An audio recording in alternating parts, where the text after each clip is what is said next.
Thank you. So folks, my name is Laura Cortez, and you may have heard from me or my team through email or through phone calls. I'm joined here by my colleague, Jody Elderton, and my other colleague, Amara Kiowowski. We're here to support you behind the scenes, and I'll be facilitating the meeting today. So we're going to go ahead and start off with giving you a sense of what we're going to be covering, and we're going to show you the agenda for today. I'm going to be turning over to Jennifer Chenoweth from Austin Parks and Recreation Department. She's going to be talking a little bit more in detail about the project and what we're hoping to accomplish here today. We're also going to introduce you to our fabulous project team. Many of them you may already know, but they've been sitting in with us on all of these small group discussions. Also, we'll be here to maybe have some dialogue with you as needed, but we're here to support you through this process and listen into the conversation. And then we're going to hear from you, your stories. We're going to have a couple of prompts and questions we're going to be asking. And this really is for us to listen in and hear about the ways that you think we could best carry out this project. And then at the end, we'll just share some next steps of what we're doing with this project and any questions you might have. So with that, I'm going to go ahead and turn it over to Jennifer, and she's going to give us an overview of the project. Hi there, can you hear me? Great, sometimes my technology here is a little fussy. My name is Jennifer Chenoweth, and my background is in visual art, community engagement, and philosophy. And my job for the City of Austin is to be the museum site coordinator for this space, which is the Oakwood Cemetery Chapel. It's part of the Museums and Cultural Programs Division of the City of Austin, which includes the MS Barrientos Mexican American Cultural Center, the Doherty Art Center, and the Ney Museum, if you visited any of those. But my museum, this tiny little place, sits on the grounds of the 40-acre Oakwood Cemetery Chapel. We're not part of the cemetery division, but one of my colleagues who is collaborating on this in this meeting is. So we work together to interpret the history of the 23 or more thousand people buried within this 40-acre cemetery. What you're looking at on the screen, you may have seen before. These were popular in the 1800s around America, but this is a bird's eye view of Austin in 1873. 1873, the train had just arrived in Austin for 2 years. So this was the beginning of an explosive population growth period in Austin. The population in Austin in 1870, according to the census, is 4,428. And this orthogonal grid that is the City of Austin is 1.96 square miles. And what you see here of the red outline is the boundaries that were drawn in this image as the outlying area of the cemetery in 1873. But we've made an approximate drawing of what that 40 acres might look like now. And I think I've been working on that visualization. It might be even a little bit bigger of that comparatively. And then later in 1914, the annex, another 18 acres was added to the east. So you can see that this was on a hillside, a woody hillside outside of town, which is where you would place a cemetery. And of course, the city grew and is still growing and growing. And as the city grew, and of course, there's a mortality rate everywhere that humans are, people had to be buried. And this was Austin's first municipal cemetery. So in that context, in the 1870 census, when there was 4,428 people, 36.8% of the population was African American. And they lived in freedom colonies around town after the Civil War. And a lot of those people are buried in the historic colored grounds, the segregated section of the cemetery, which is about right here. It's about a 3-acre area. There's a little bit more spaces that are in unique lots.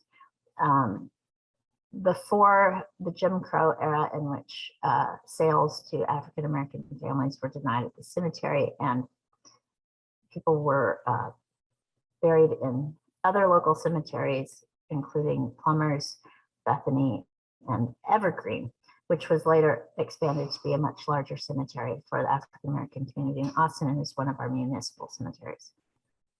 So The context of this project is trying to imagine this segregated section of the cemetery. What you're seeing here is a Google Earth 3D model, or you can just imagine it as a little bit more satellite view, but it's not just a flat aerial. This is the chapel here, and this area here is the segregated section. And the most important story is the lack of headstones here that you're seeing. We have thousands of people in unmarked graves. I'm not quite ready for the next image yet, but mostly these lots, which are about 25 feet by 30 feet, were sold to families as private properties. And then as people died, they buried their relatives in these lots. Most of the cemetery is filled with at least 1,000, I think it's close to 1,200 family lots. And if someone was denied the sale of a whole lot, or the records were not kept well, or they couldn't afford to have themselves be buried, they would be buried around the periphery of the cemetery. In this case, people were buried in this area closest to downtown. The oldest section is, of course, across the street, but we believe that people of color, of African American, Mexican American, and European American descent are all buried here. The ones that could not afford to or were discriminated against and would not be allowed to be buried with some of the families on the south side of the main avenue. So one of the things we're trying to imagine is how we can geolocate or place at an XY point at the place of this cemetery all the information we can find about the thousands of people buried here. There are only about 300 markers here for thousands of graves. We have gone through the records, and my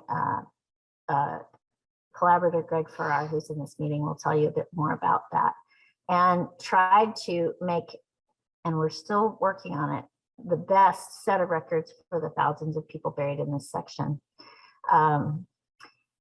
And we want to be able to visualize for people how many graves there are here, as well as how we can share the stories of these people so that their descendants could find them, so that we understand their context and history, and so that we can kind of also, if thinking back to that 1873 map, understand how they lived, where they worked, what they did, and rewrite their histories back into the history of Austin. So if you'll show the next image, this is a brand new image that we've just worked on this week because this project is ongoing. This is 2,397 white coffin-sized graves put in a random pattern in all the spaces where there isn't a headstone. So we generated kind of a computer program. You can see where the chapel burials were that the archaeologists discovered outside the chapel. And then you can see the little green markers are where we did a monument survey of all the people who are buried there. And where there's curbing, we didn't place any new potential burials. We will never know where thousands of people are buried, but we can try to imagine that there are thousands of people buried here, and then also research and record their lives and use that as a tool for acceptance, accountability, and hopefully healing, as the city of Austin is responsible for these burials and these lives. I just saw in the chat, Melinda, can you hear me any better? Is my microphone any louder?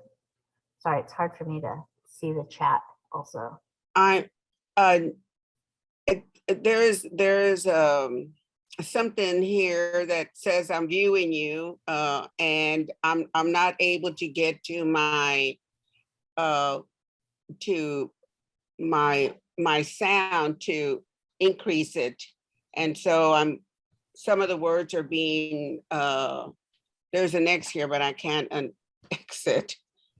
So I'm losing a lot of what you're saying. You were saying that these markers on this map are what? They have tombstones or they do not?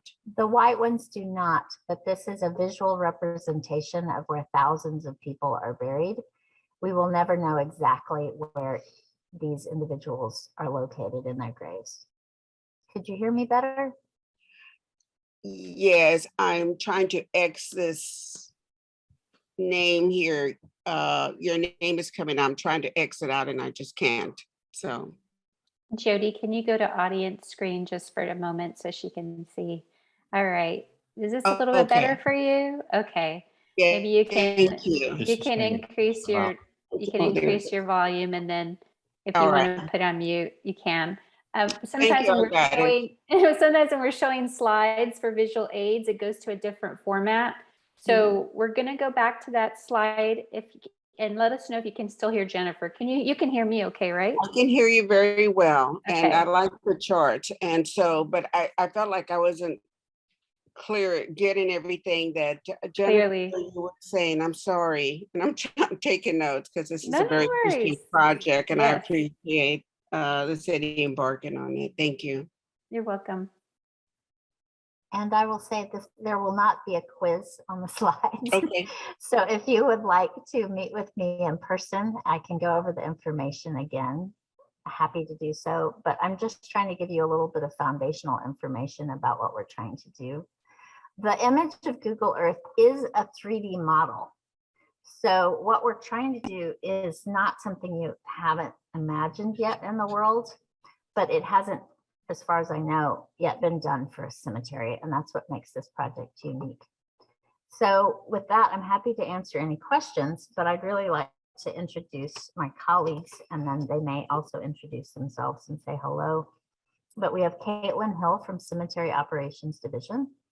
We have Greg Farrar, who works both at the Oakwood Cemetery Chapel here with me, as well as at the George Washington Carver Museum Genealogical and Cultural Center. And he is also a descendant of the cemetery. He's the great-great-grandson of Reuben Shannon Lovingood, who's buried in the historic colored grounds and was the first president of Samuel Houston College, one of our first HBCs in Austin. We also have with us Laura Cortez and her team, who are managing communications, and it's been a really helpful to have their help.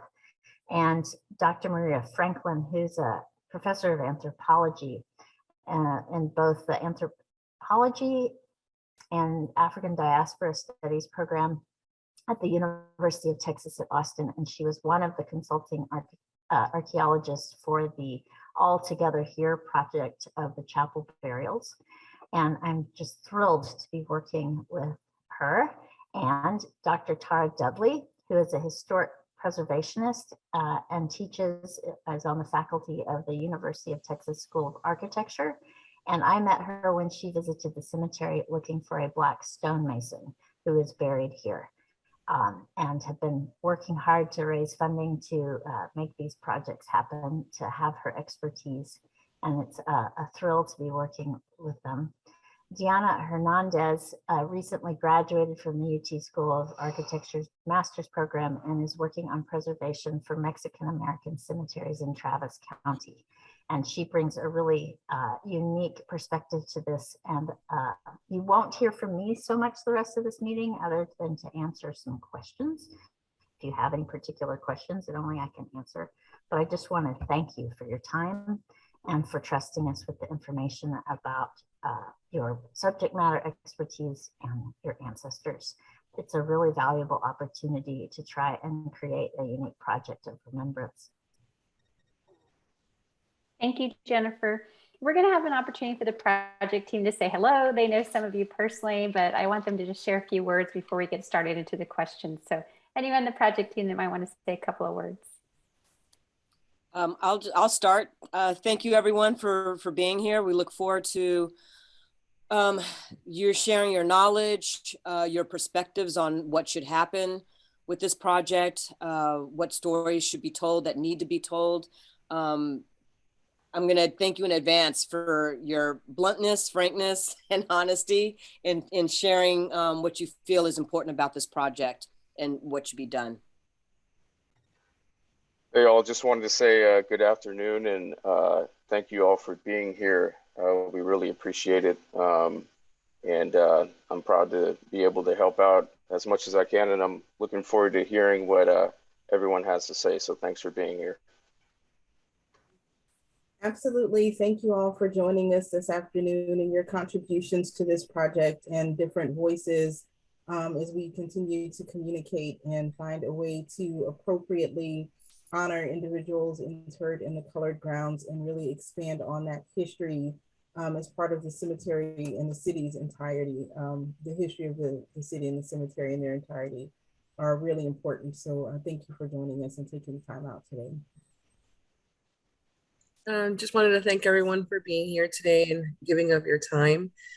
We know that it's extremely valuable. Everyone has a lot going on, so we appreciate you taking the time for this. And I'm just honored to be a part of this team and be able to help out any way I can. So thank you.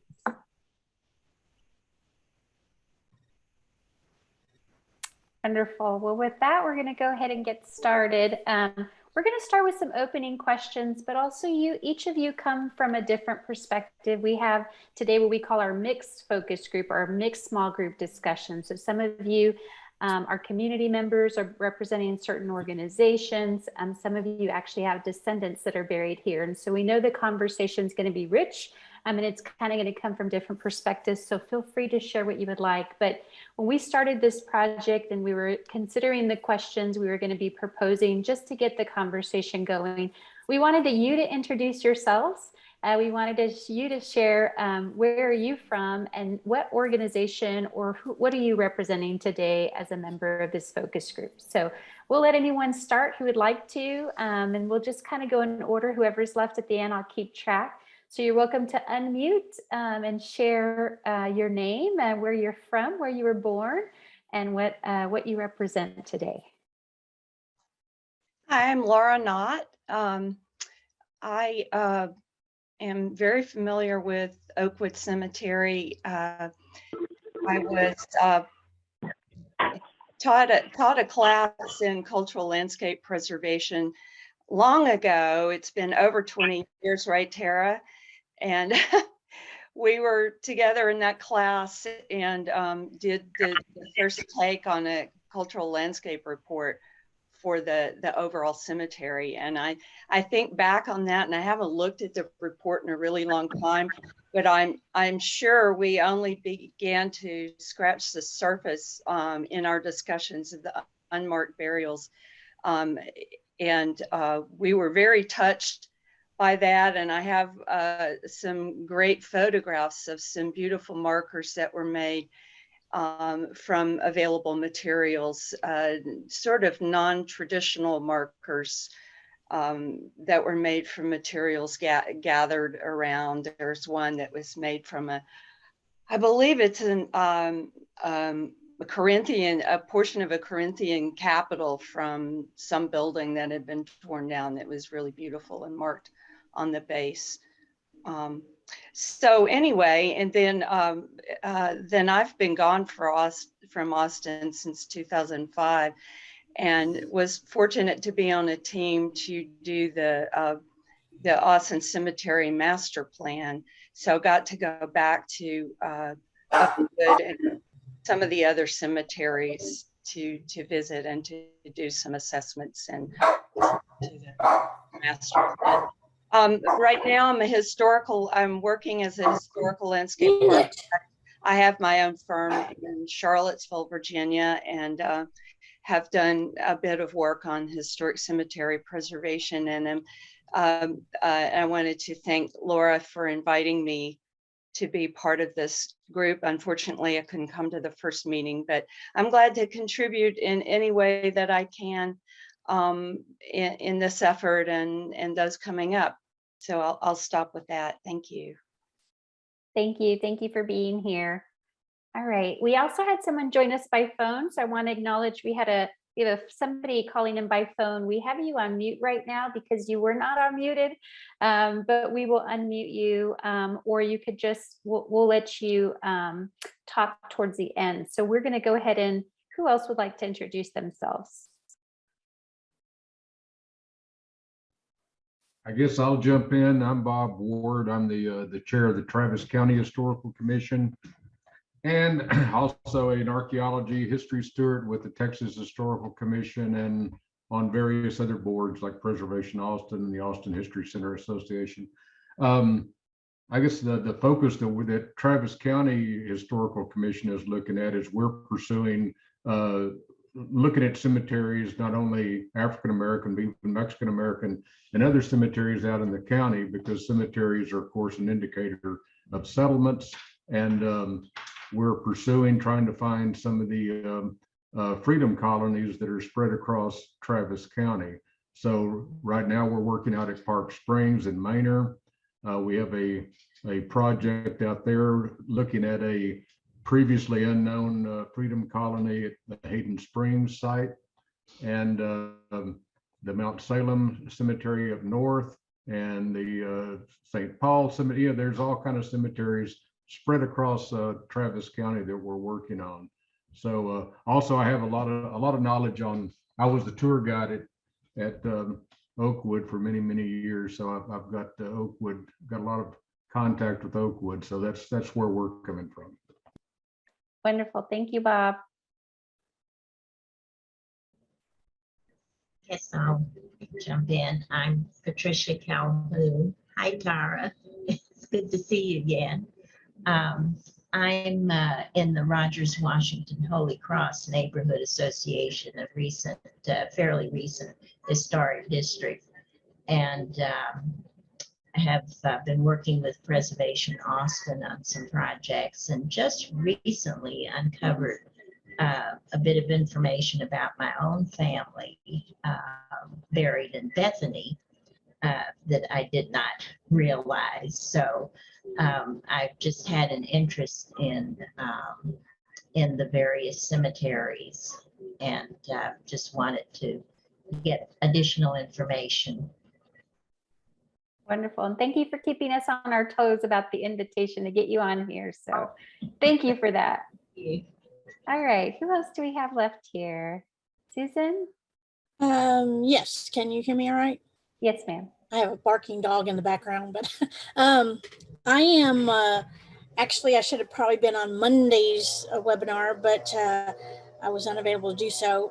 My name is Susan Hensley. I live in Arlington, Texas, and I actually have two descendants and two ancestors in unmarked graves in the cemetery, and I had previously corresponded with Jennifer regarding them and was hoping to be able to find their location, but unsuccessfully, no. But I would like to see their history preserved, and I'm interested in this group and looking forward to learning more. Thank you, Susan. And I get you about the dogs. Mine always tell me when they're ready to go or someone's at the door. Miss Ermelinda? Oh, yes. Good afternoon. Hi, I'm Ermelinda Samaripa. I'm a native Austinite, and I have come from a very large East Austin family. My parents had 14 children, and there are 13 of us living. I never knew my grandfather, my mother's dad, who died when she was 5 years old, but she always just spoke very well of him. He is buried there, and unfortunately, his gravestone is misspelled. His name is Ignacio Moreno, and in sharing this information about the project with my siblings, my sister, who lives in the Woodlands, told me that she was speaking to one of our cousins, Moreno, that a descendant of Ignacio Moreno, that they were interested, perhaps because of the misspelling, perhaps purchasing a new tombstone for him. He is at the very back segregated area, and that makes me very angry. It has been, well, the entire cemetery really hasn't had much attention. I didn't feel excitement when the chapel was renovated. I could care less about the chapel. I'm thinking there are people out there. But what has happened at Oakwood is an indication of what the lives our ancestors, my ancestors' lives were like. And so they were pushed to the back, and that's exactly where my grandfather is at. Now, I have been there. I've taken my mother, who's no longer with us, to see her father periodically. I would take her, and I would notice the gravestones there. There was, and I had mentioned this to Jennifer. There was this one that I really just was so touched by it. It's gone. It broke in half. I'm thinking it was made out of cement and had pieces of tile on it, probably broken dishes. That's what they could do. And it gave me, I thought that perhaps that was an indication of that family's livelihood. In the past few years, it's been taken away. So it's no longer there. And there's no evidence that someone is buried there. So I'm hoping, really, really hoping that the city kept that beautiful, simple, humble tombstone and can put it back together there at the family. So anyhow, that's where I come from. I do belong to several organizations. One of them is LULAC, League of United Latin American Citizens. And so one of the things that happens during the Latino community is not something that I know a lot about, but with my mother's passing in May, I started to think more about that tradition, and that's Dia de los Muertos, and doing an altar, which I did. I did an ofrenda for mom and my father and my aunt and uncle, who were like our grandparents. And it just really brought me close to them, and it gave me a lot of comfort. And I know that there are organizations that are involved in beautifying some of these old cemeteries with flowers, with marigolds. And they asked for volunteers, and I helped with that. And so I had spoken to the chair of our LULAC chapter, who, by the way, sent me this information. And because of a conversation that I had with her, that perhaps we could do something, I have no idea what, to honor, our families that are buried there. And I'm specifically speaking about that area that where my grandfather is buried. I don't know what that will be. I don't know if that's something that can be realized in the next year or two. I'm actually going to Oaxaca for Dia de los Muertos in late October. So I'll get a better understanding of what people do, how they do it, the meaning and everything, because I'm coming from a background with no knowledge of it other than, visual presentations that I've seen, and that's all that I know. So I have some ideas, but I'm glad that the city is embarking on this project. But that's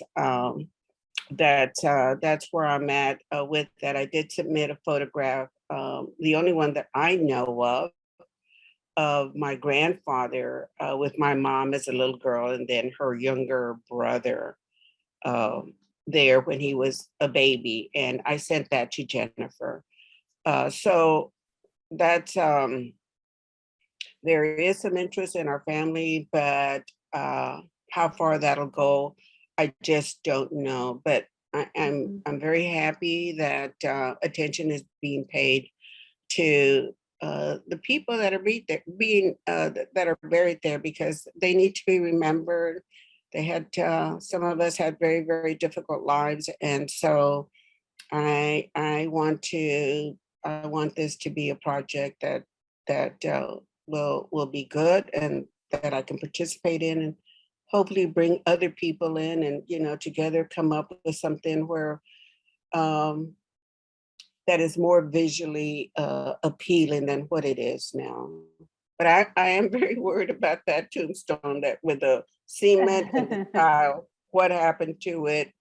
We need to bring it back. Well, thank you, Miss Ermelinda. We're excited what you've already shared, and we're gonna have more time for you to share some of your stories and ideas. I'm gonna go to the person on the phone before I go to you, Mr. Givens, if that's okay. We have someone on the phone from 750-2656. If you could just give us your name, where you're from, and a little bit about what organization or what you represent as a descendant, or a specific community.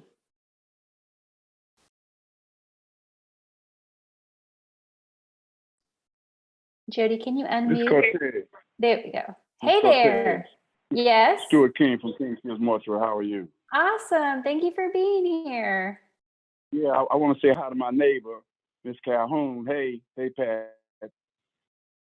So, my neighbor's with you all, but no, I'm Stuart King with King Hills Mortuary. I am the FDIC here at the funeral home, and this is part of what we do as funeral directors. We deal with cemeteries. We deal with the families. So I'm excited about being a part of this.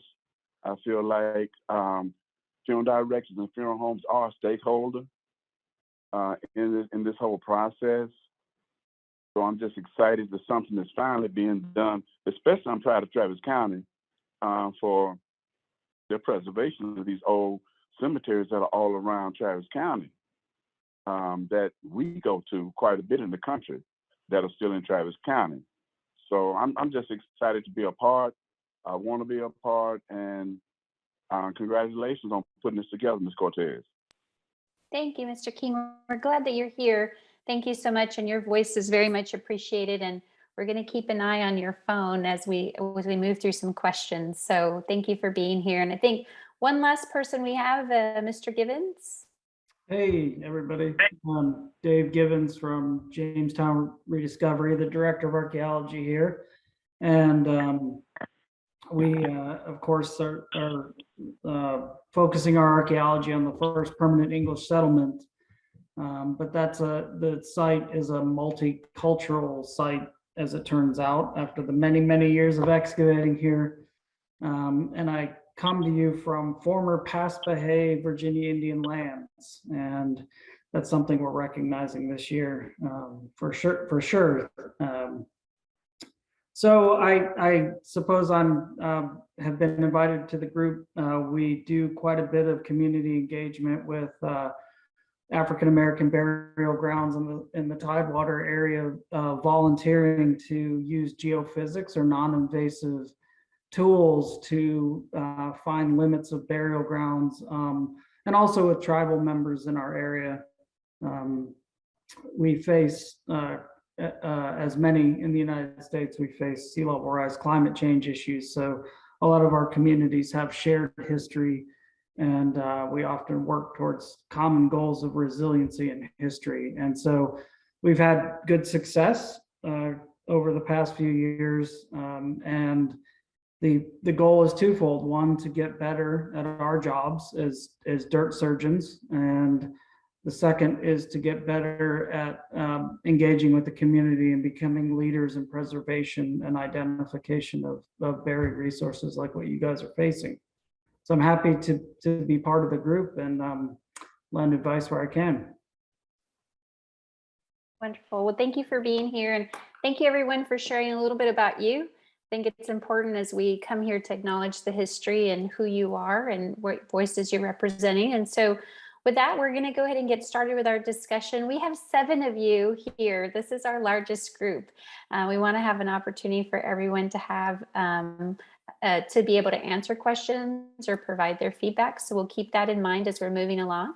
But we have now a good full hour to have our discussion. And when we first started this project, Jennifer said, you know, if we could think 100 years into the future, what this will look like, we want to know how. We want to know a few questions.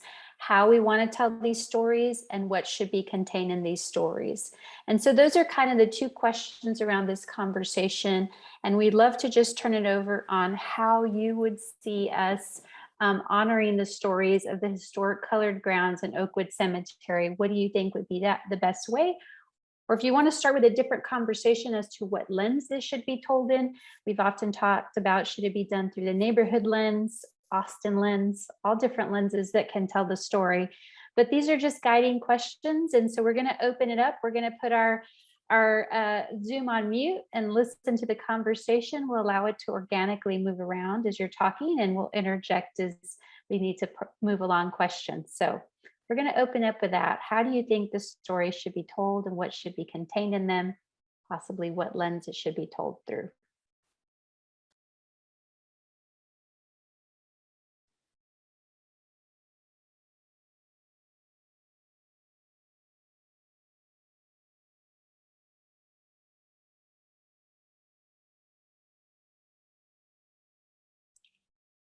I think it ought to be a frank discussion of that time here in Austin.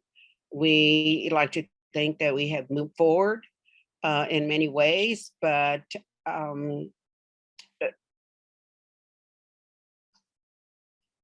as I had indicated earlier, it was a very difficult time. And it, in speaking with Maria Solis, who is with Tejano Genealogy, I was talking to her about my grandfather, and I only had a story that my mom had told me. And of course, she was 5 and didn't really know, but Maria Solis was asking me more or less the years that she thought that I thought he had died, and I really wasn't sure. But she did tell me that perhaps he died of during the flu pandemic. And I actually, with the support of another friend, was able to find his death certificate, and it showed that his death certificate showed that he died of pneumonia and complications related to pneumonia and the flu and different things. So without Maria Solis knowing very much, she actually helped shine a light on how he died. And he died very young. He was in his early 30s, which is, for a strong man. Usually they lasted a lot longer at that time. So I really think that, when we begin telling the story of Oakwood, that it is the story of Austin. People seem to think that Austin has always, this liberal town, this community. Maybe it's because the University of Texas has been there and has strongly lent its voice to, education and the ideals. And I was educated there, and happy and very proud to be a graduate of UT. But there's this whole other side that has never been told, that I think that we should tell everything. I mean, it's wonderful to drive through there and see the households, the Zilker households are there. It's a beautiful plot. McAllis, some of the old families, and one can say, "Oh my God, there they are. Oh yes, I remember, that restaurant," or thank you for giving us, Barton Springs. That whole Zilker Park area. Thank you. We need to be thankful for them. I feel like I certainly am. McCallum High School is where my children went to high school. Lily and Guillermo. So there are lots of different stories, but I don't think that we should forget the story of the poor people. The poor people maybe that held up those institutions. So way for those people to make money, and I think that that voice should just be as strong as the others. Thank you. I think I would agree with Ermelinda that it's having experienced the process of our neighborhood association and the research that went into getting the historic district designation. I think the stories are most important. And you find that there's so many stories that you just had no idea of what these people contributed to the communities. And so I think it's a combination of stories from the ancestors, the descendants, as well as the historians, because so much information has not been available, and there's so many different resources, and so we rely on the History Center and the Travis County with Bob Ward. And so I think it's a collaboration between many, many groups, but definitely the story should be told through the eyes of the descendants.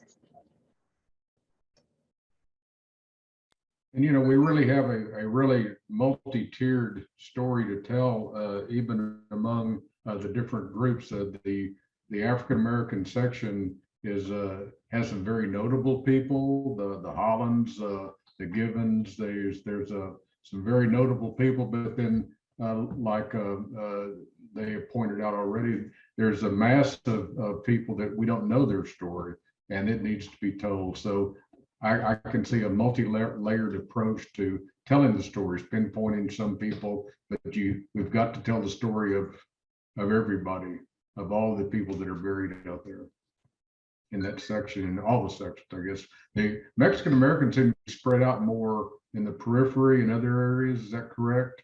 I haven't really, Jennifer, checked all that out, the exact locations.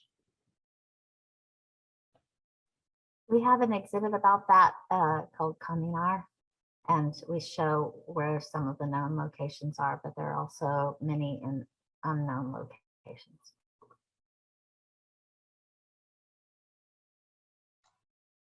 Hi, hi, it's Laura again.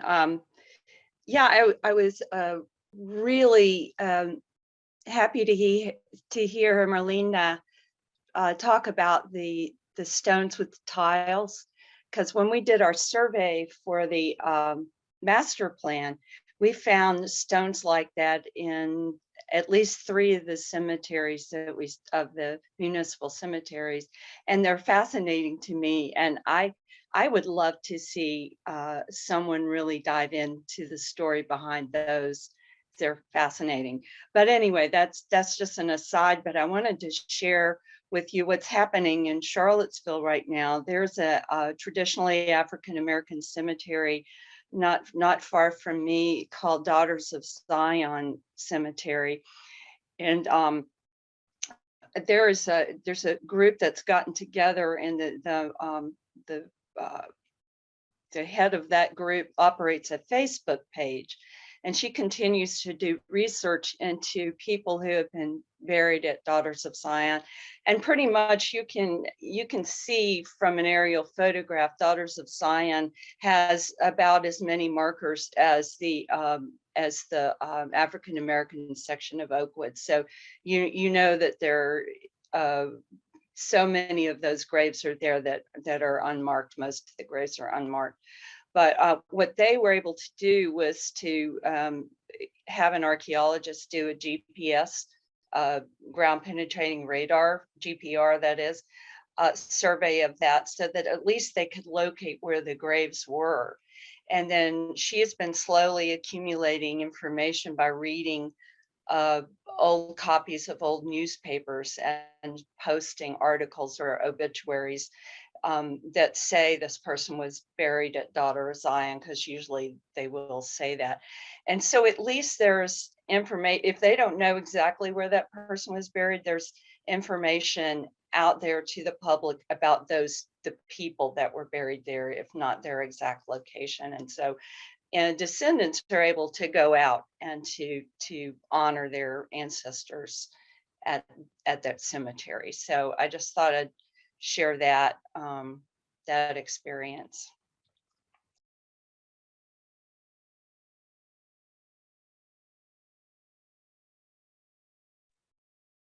I have a question. If family decides to purchase a new tombstone for my grandfather, are there any parameters that we need to be aware of for that? Because I wouldn't want anybody, going and spending several $1,000s to get something that that they felt was befitting of my grandfather, only to be told that nope, that's not going to work. So, have we just thought about that, or? Yes, so you work with my office here at Cemetery Operations, and Jorge Martinez is the gentleman who generally interfaces with the public when it comes to monument setting. And he has all of the really good details for the exact parameters. I can either get them for you, or you can contact him directly and start working with him for the process. Yeah, I'd like his contact information, Caitlin, when you have a moment. Thank you. No worries. On the chat, appreciate it.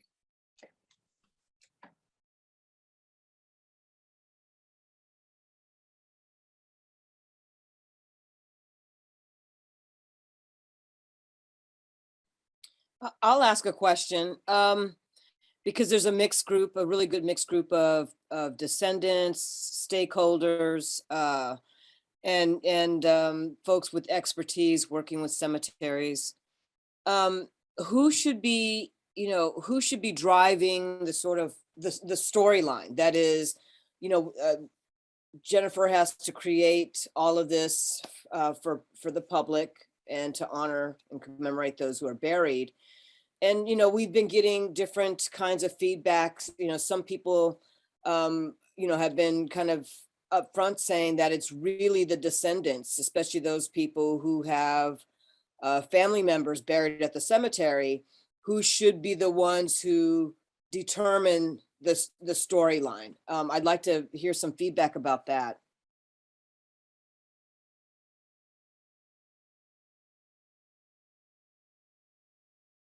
Including from the subject experts, not from everybody. Well, I would think that the descendants, yes, would be the source of the stories, because that's where the stories originate. In terms of validation, then that goes to some of the other collaborative.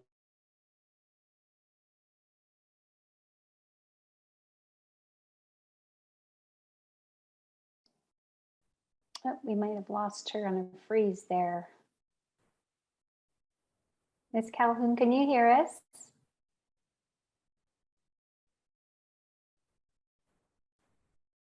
We might have lost her there.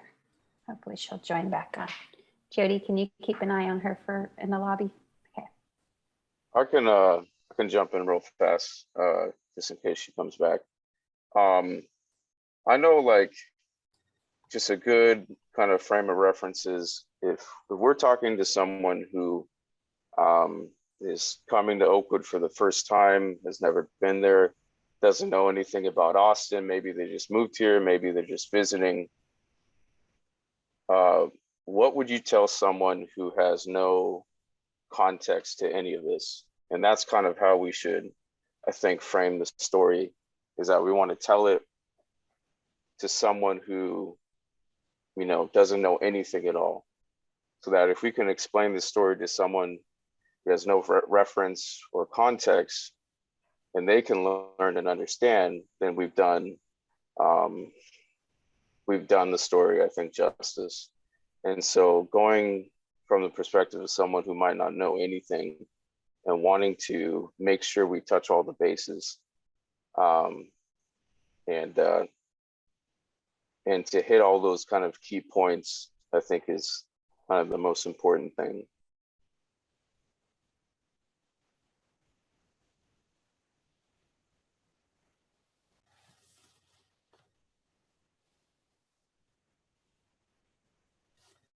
Well, clearly no one is going to know the story of the descendants unless the descendants provided. So I am okay with with soliciting information from our family and my cousins to see if they know of anything.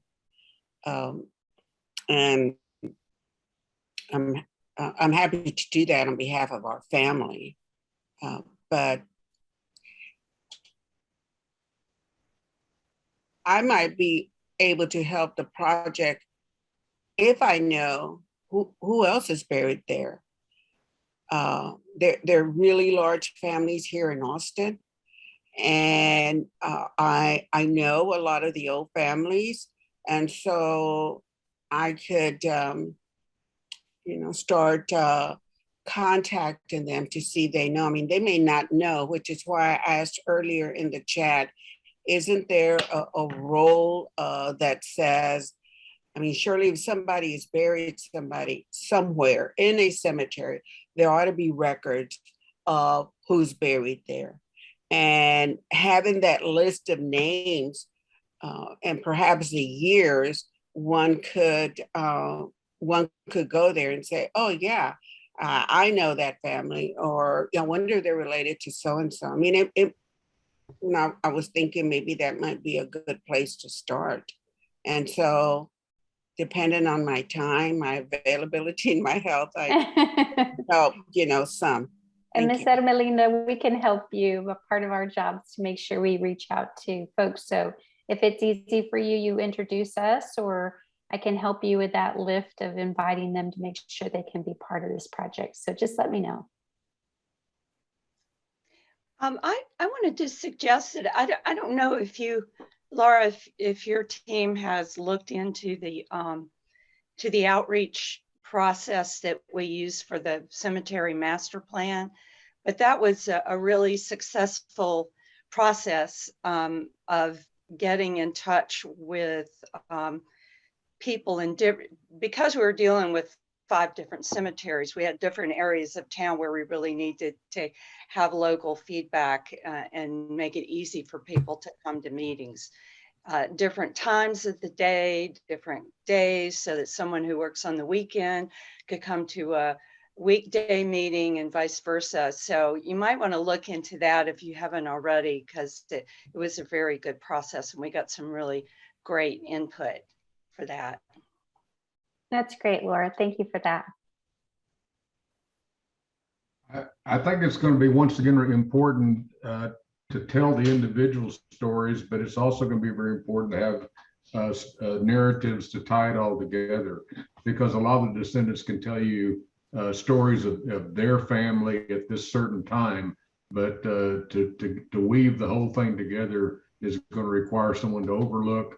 And also, we also have to kind of double check on things, because for example, I was told since I was a child that I was a Cherokee. I don't have a drop of Cherokee in me, but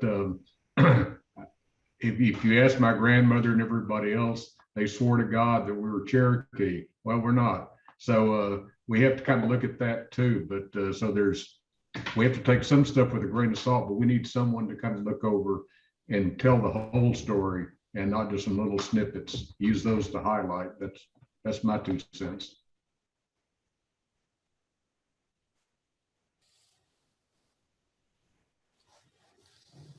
That brings up a really interesting point that we also got feedback on, and this was the issue of privacy. That there are people who are buried at the cemetery, and as we find out things about them, because Greg has been creating, I mean, he's gone through and created a database and is going through of all the names of people who are buried in the historic colored section. And he's been going through Ancestry to try to find out information about them. And then of course, we also have descendants who have various stories and so forth. One person expressed concern about privacy issues, that there could be a story about someone's ancestor that maybe they don't, that shouldn't be made public, for instance. Another person, made the point that, well, we should tell the full story. Even those stories about families that, that might have had something in the family history that is not necessarily going to shed good light on them, but that, it shouldn't be a story that just, it should be a fuller story, right? Because we all have ups and downs and so forth. So I'd like I'd like to know what people think about how much do we share with the public and how much do we not share? What kinds of information should be shared?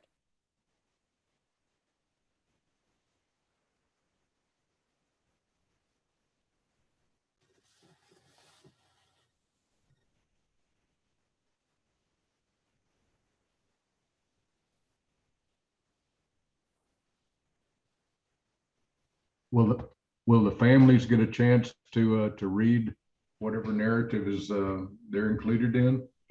Will they have that opportunity?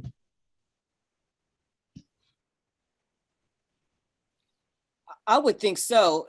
And, in a lot of cases, they're going to be the ones who share that information. So presumably if they share it with Jennifer and other folks, then it's something that they want to have out there. But there's also the case that we could do research and find stuff on someone who we don't know where the descendants are, right? Because there are hundreds of people that are like that in unmarked graves. And so there's no descendants to contact about, right? So, that's, I think, where the concern is, I think, for a lot of, for potentially for people who are working on this project. I think as far, go ahead. Maria, has any attempt been made to do geophysics to identify? Because I saw Jennifer's graphic at the beginning, and I've seen quite a bit of success here up in Richmond with identifying, using geophysics to identify burial ground areas, and that's proven pretty strongly to suggest family groups as well. Is that something the project has looked into? I don't know if they looked into, I don't think that the geophysical surveying has been done. They just did a GIS mapping. Is that correct, Jennifer? Correct.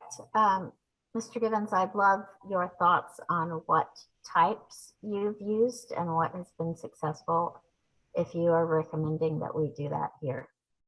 Yeah, it's cemeteries are interesting because for me, it's a multi-temporal thing in terms of we have 400-year-old graves here that have we're struggling to identify direct descendants. And so the community engagement is a fairly wide cast net. In the case where you guys have a very tight community, it's kind of, it's a little bit different, I think, than what we're dealing here. But in Richmond, there's of course a very tight knit community, and people are come out to engage in preservation and cleaning up of the cemeteries and things like that. But the geophysics always, for some reason, becomes like this great, everybody loves, the ground penetrating radar, non-invasives, and then actually coming up with a map and seeing where folks are on in the landscape. And it's a really neat way to leverage science, right? Because cemeteries, we often center it or contextualize it with sort of past, present, and then future in the community. And this has a tendency or geophysics has a tendency to center you in the now, like the science, particularly with the university nearby. If you had resources that could help educate students, that would be a fantastic way to engage and push forward. Geophysics isn't just the identification of human remains or burials in a cemetery. It can also be it can give you an as-built maps, older pathways, things people don't really think about. We've had pretty good success in locating older areas, and that's something people don't think about. Over time, graveyards are used and areas are often forgotten about, and then people go back and bury folks again in that area. And so anyways, just my 2 cents. It might be a good way to tie together and get some activism and broader engagement with the site. I agree. And I think the power of geophysics in identifying burial sites is that once you look at that map, it shocks people into understanding injustice. Just the picture of where so many unmarked burials are, and it's just, you can't avoid the message there. And so that has a lot of power, not only in just the simple science of identification, but in the larger message that it communicates. And I just wanted to add to what David said, that the choice of the geophysics, the method that you use depends on the soil. And I don't recall what is working best in black clay and the kind of soils that are in East Austin, but I know that I attempted to have order some a GPR survey of a cemetery in Birmingham, and we couldn't find anything that would work on urban land, for example, the types of soils you have that are fill soils that might come from somewhere else, that are mixed up with all kinds of other materials. And that may be the case in some parts of Oakwood. I'm not really sure, but I still think it's worth looking into for sure. And like David said, involving the university would be a great idea. I've got a question just on GPR. So how would it potentially affect the data if we did end up having sections that were used for burying more than once? Would that kind of just show the most recent burial, so to speak, or if we do find out that it is a series like that where maybe there was some potential reburying in the same area, how would that kind of, I guess, show using GPR? Well, it ends up what you end up seeing, and this week is I'm attending a class at the University of Denver by Larry Conyers. So we're back in the grad school seat again. It's kind of fun, but what you really want to be looking at for what you're talking about is the two-dimensional slices, or the radargrams, in which you see an incision in the consistent soil. And so if you're really good at geophysics and electromagnetic waves, you'll be able to see those. You can filter out. So modern antennas are collect multiple frequencies now, and we can separate the filters out, and then you'll see where one grave is incised by another. Now, that I often pause when I'm working on a cemetery, and I engage in it, but it's always challenging, right? There's some of the things we're looking at down here, hundreds of years old, and soils want to revert back to their natural conditions. But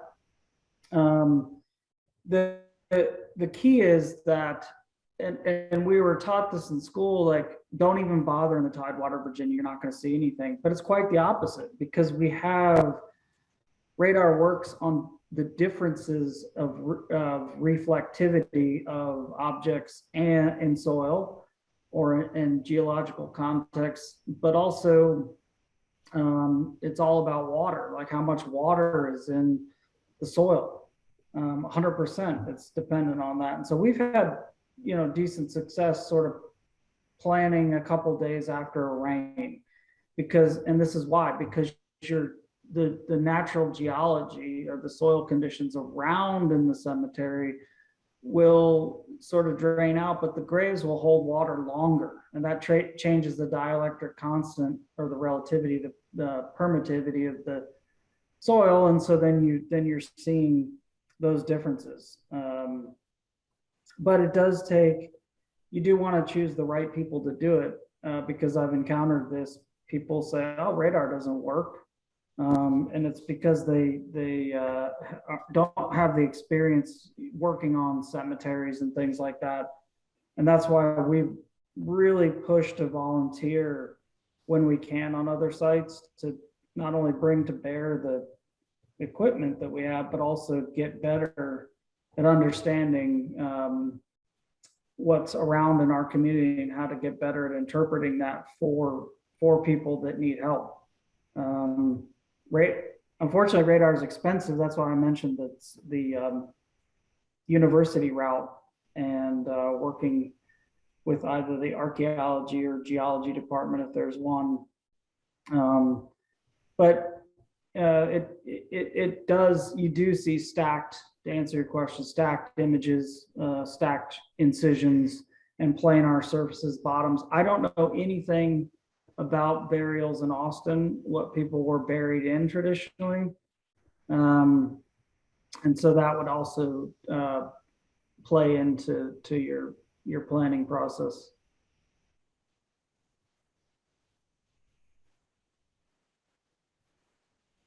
Thank you. Appreciate it. Yeah, I did a African-American burial ground in Franklin, Virginia, and the funeral home was out there.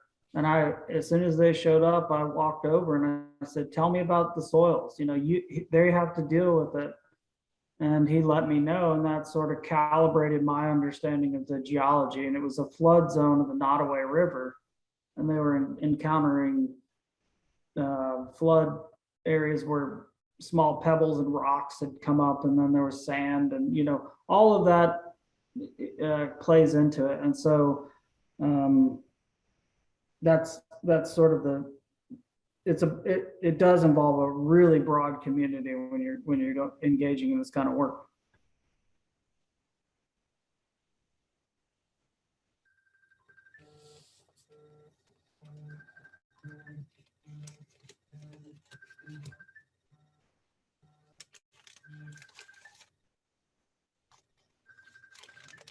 What else? What are some other, or were you gonna add something?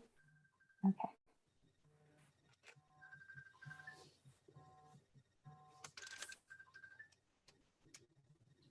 I just had a question about, I know that we have to, to find out about, the plots, and that's very, very important.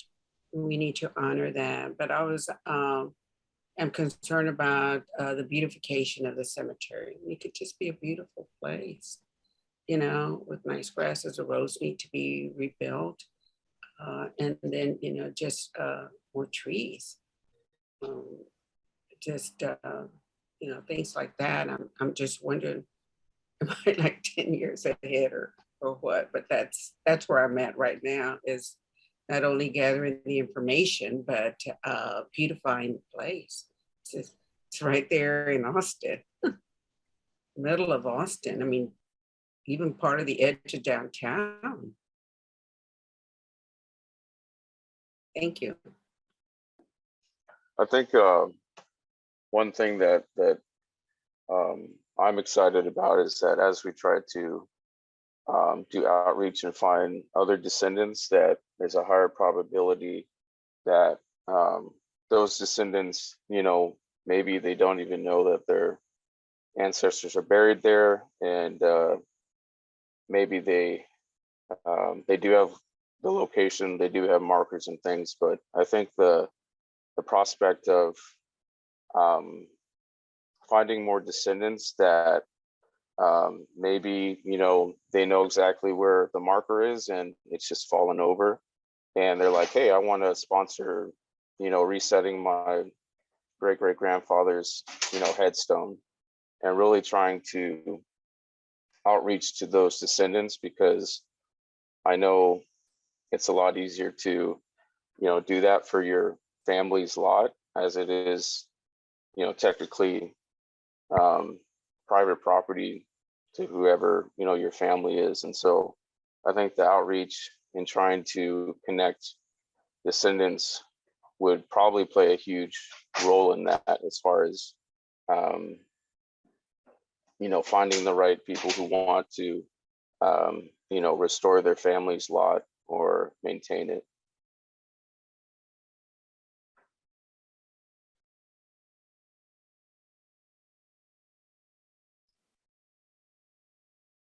Do we have any other questions from the project team? We're getting ready to wrap up here. We have about 15 minutes.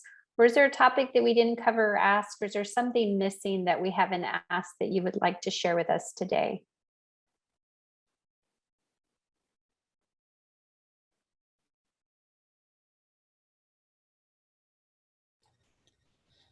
I had a question on the unmarked, since the majority of the graves we're talking about are unmarked, is there ever going to be a possibility that we could put a marker, even though we don't know where they're buried, or some type of memorial out there in the cemetery? I'm not sure. Do you think that would be a good idea?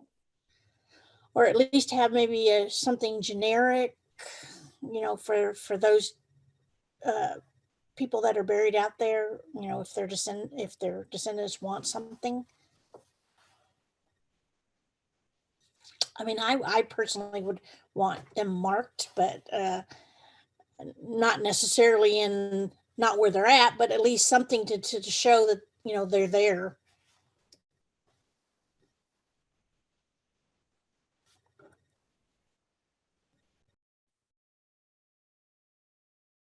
Do you have a vision of what you would hope for? No, I mean, it doesn't have to necessarily be something extravagant, just to recognize the fact, in my ancestors' case, they had no children. So really, from a standpoint, I guess the only ones that would be interested to know that they're there would be collateral line, descendants. But I still think it's relevant that, that they existed.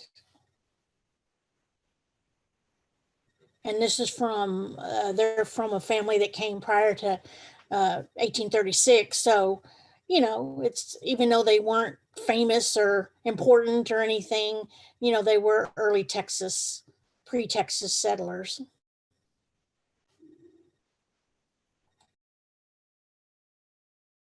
I think it brings up an interesting point as far as the digital side of this project. As far as would that work to digitally, as we try to acknowledge people and we don't know specific kind of locations, would that work digitally, kind of having that digital marker and that acknowledgement be enough? For Susan, would you want to see what the options are as far as physical? No, I think the digital would probably be good. Like I say, I mean, I don't know a whole lot about them, just some basics, backgrounds of the families, but just to have it to where, somebody visiting there would know that they were there would be good. Yeah, and I think maybe as far as people visiting, and there has to be some way so that someone who's walking by, or maybe when we're not on site, can easily find that digital, twin, or access to wherever that is. That way, like you said, it's easier to, if we don't have, locations for people, there's at least an easy way that we can get people the information to give them that acknowledgement. And so I think just finding a way that we can make it so whatever we're doing, this whole project is easily accessible for, anybody, whether or not you're just walking by the cemetery, or whether or not you're doing genealogy research, the other side of the country. Yeah, and if it could be, Oh, Susan, I think you just went to mute. if it could be accessed via the Oakwood website too, that would be great. Yeah.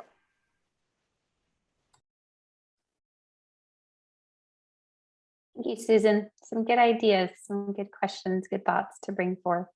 I have a question for Mr. Gibbons while we have his time, if possible. Do you have examples of other digital modeling or contemporary technology projects that you've used in your archaeology work or come across in your studies that would be good models for us to follow, whether they were cemeteries or otherwise? Yeah, we're currently engaged with an NEH grant for a museum, and I was just thinking one really neat thing you could employ would be QR barcode scanning. So if you have particular descendants or stories or science or anything that is pertinent to the site, is a commemorative site, but also an active pursuit to interpret the site, you can record those on the site and put them up on an archive like TDAR or something, and link that QR barcode to that, so people can, what you leave in as you're working through this process, they could experience that as well. So we're sort of in the process of doing that for visitors to the museum. It takes you beyond the museum, beyond the engagement of just what's in front of you, and a portal, to the moment when the GPR team's out there, for example. In terms of, did you mean like a GIS kind of planning? Would you like to see a cemetery that we have in our location and what that looks like? Let's see. It's I could share my screen if it's disabled by the host, but let's see. Jody's going to give you access. One Okay. second. There you go. All right, let's see. All right, can everybody see that? Yep, okay. So this is the cemetery down in Franklin. The large objects at the top, and I hope you can see my cursor, are examples of burials. This isn't the area here in the open is they wanted to expand. So this was a twofold effort in looking at the limits of the burial ground and coming up with commemorative spaces. So we were helping with that planning process. But sometimes this is an 18th century cemetery, and it was over in Gloucester County, Virginia. It's a mixed, sort of historically mixed cemetery between African-American descendants and there was a nearby plantation, but we were called out there, and they said somewhere over in the field, we have an oral history that somewhere over there are these. So we ran the data, went back inside, and what I'm gonna do is go down into the ground, and I've chosen so that this is slicing down on the ground at a specific width. Right, so you can see how we kind of fell out of our seats when we saw this. This is pretty clear evidence, I think, of a cemetery with family groups and things like that. But the overarching story here is they told us it wasn't going to work in sandy soils in the tidewater, and that's why we fell out of our chairs. There's multiple ways that you can sort of slice down into the ground and see this is a cemetery wall, and we just happened to, they just said over there somewhere. It was in a cornfield, and I chose next to a tree because I figured the farmer hadn't cut down that tree for some reason. And up here you can see her roots. That's how detailed ground penetrating radar is getting. So I can lower the slice thickness, for example, and you can really start to see in the shallow areas stuff. Now, that isn't always the case. I think in my experience, I've gone from the title of dirt surgeon to manager of expectations when I walk out on a site, because people think you're going to create magic, and it's not always that easy. But that's why I keep banging my head against the wall so we can get this figured out. But I suspect that you guys would probably have a pretty decent time of it there. And it's killing me that I'm here and you're there, right? But give it a try. And I love the map you showed at the beginning, and the map would be real areas of high potential or actual, depending on what's there, right? There are variables there that I don't know, but you would have a map, and even, like I said, pathways and roads. We've seen some interesting stuff lately with historic gardens that you shouldn't be able to see, but with filtering and some modern tools, we see historic garden landscape. So I would highly encourage to at least get somebody out there to give it a try. Like I said, if I lived in Austin, I'd be there this weekend helping, volunteering to go out. But I appreciate being part of the call, and I really want to hear what you guys find out over time, and if there's anything, of course, we can help you with. We're here.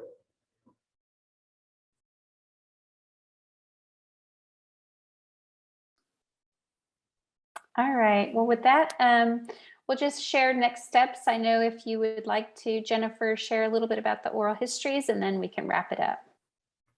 Sure. One of the things we're inviting the community, and especially Descendants, but everyone who's able, is to either make a time for us on a Zoom call if it's inconvenient for you to come in, or to come into the chapel, and we have a professional videographer here. And we're doing oral history projects with community members and Descendants so that we can learn about your family and your family's experience as part of the collective story of Oakwood and Austin. And with that, we can also scan photos or family trees or the first page of a family Bible. It's got birth records or certificates in it. And we're really happy to document and give you digital copies back at any time. Pardon me, there's a lot going on here today. And then just last minute reminder, we had in the chat in the link, if you didn't get a chance to sign the consent form and also just sign up for the honorarium for your time, please do so. Jody will put it back in there just one more time. And then just last minute, we know we have some follow-up items. At Melinda, if there's any other Descendants you'd like us to follow up with, we're happy to help with that. Or if you want to start the process and if you're successful and then follow up with us, we could do it either way. Thank you, Laura, for the advice about the master plan and looking into that for some more individuals. And then just overall, thank you everyone for being here. It's a very enriching conversation for us. We'll keep you posted as the project moves along, but we'll let you go on and enjoy the rest of your Wednesday. So thank you for being here. And then project team, we'll stay on project team. Bye, everybody. Great to see you, Tara. Thank you, Laura. Thank you, David. Thank you, Melinda. Everyone, thank you so much. Sure, Maria. Thank bye. you, Susan, for your ideas and suggestions. Absolutely.